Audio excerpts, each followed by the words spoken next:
Hi everyone, it's Twitch65, and today we are building a sci-fi what-if diorama. I found this little resin kit on eBay, and it's been sitting in my to-build box ever since the early days of COVID lockdown. Back then I thought I would have plenty of time to build more models, and I really didn't get that many built. So now it's time to pull it out. My what-if thoughts are, what if a race of spacefaring humanoid cats made it to the moon long before the 1968 lunar landings and planted their own flag? As you can see, the kit has many little parts, but the real challenge is the lack of any instructions. So it's lots and lots of dry fitting parts before gluing. Speaking of gluing, this is cast resin, so super glue or CA is a choice for attaching parts, as well as some liberal use of CA accelerant where the parts just wouldn't stick together. Just be sure every part has been washed or the release agent will interfere with the gluing and later with your painting. Even with all this prep work, there were lots of guesswork on what part goes where or how it should be aligned. After all the assemblies were completed, I used putty to gap fill where needed.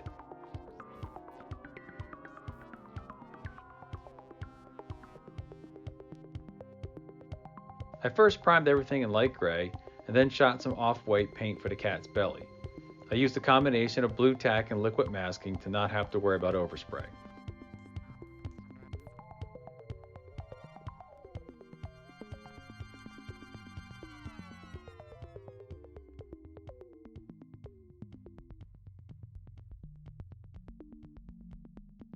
The next big decision was spacesuit colors. I thought about doing a tiger stripe or bright orange or all white, but ended up with a blue-gray overall color and picked out panels with dark brown for contrast. I mean, heck, it's a what if. We can pick whatever colors we want.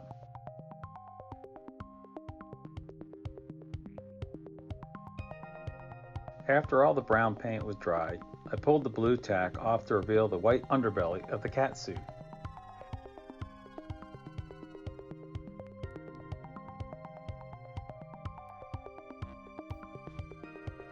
Later, I added the jetpack and hoses using super glue, and now the suit was complete. The only actual part that is a cat is its head that you place inside the helmet. I treated the cat's head like painting a human face. I blocked out the eyes and pupils, remembering that there are vertical slits on cats, then blocked in the base coat color, with the added step of also painting a pink nose and inner ear before the base coat. Then it was a series of thin, watered-down stripes of colors run over the base coat. The effect I was going for was the look of my own cat. I think I got the flavor, but not the exact replication.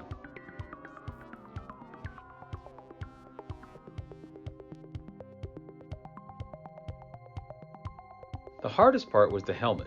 The Chinese manufacturer included a solid helmet that you could use in place of the cat's head. At first, I tried to heat some clear plastic and form it into an elongated bubble shape, but that didn't work. But I thought if I cut away all the wrinkled material, that could make a really nice face shield. So now I had a faceplate, but what to do about the actual helmet itself? What I decided was to make a quick silicone mold of the solid part and pour a plaster cast of it. Then I set about to carving away most of the plaster to leave the back of the helmet. Later, I decided to add ears to the back of the helmet and to hide the misalignment of the plastic to the plaster with Tamiya tape, acting as an environmental seal to the helmet. I grabbed some old 1/72 scale decals I had laying around to add some character and unit markings to the suit. They were applied after a coat of gloss varnish, which also helped with the panel lining. Then everything was matte varnished to seal it all in place and to knock the shine off the gloss. The base work was pretty quick to do. I added some leftover 1/2-inch thick adhesive-backed cork to a wooden base and carved up the surface, adding back the bits of cork to make a rocky-looking lunar surface. And then to tie everything together, I added a layer of unsanded tile grout over the entire surface,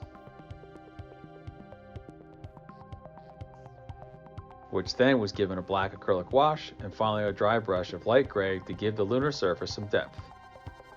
The flag was made from 2 sheets of heavy-duty aluminum foil glued together, again with straight PVA, and it works great for aluminum foil. I hope you enjoyed this little vignette. It's a fun way to craft your own little world from time to time. And since it's your little world, you're free to make the choices and play with colors as you like. which allows you to express yourself. And that's always awesome as an artist. Again, if you enjoyed this video, please consider liking and subscribing as it does help with the algorithm.